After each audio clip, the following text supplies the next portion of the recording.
ఉగాది పచ్చడి రహస్యం మీకు తెలుసా? ఉగాది రోజున మనం ఉగాది పచ్చడి ఎందుకు తీసుకుంటామో మీకు తెలుసా? మనకు ఏడాదిలో ఎన్నో పండుగలు వస్తాయి, కానీ తెలుగువారికి ఒక ప్రత్యేకమైన పండుగ ఉంది.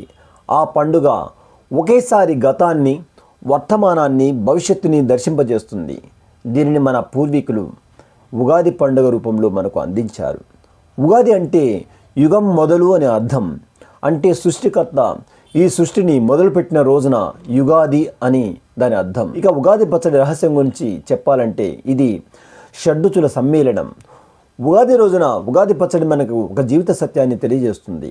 అదే భగవంతుడిచ్చిన దేనినైనా ఆనందంగా స్వీకరించు అని అర్థం.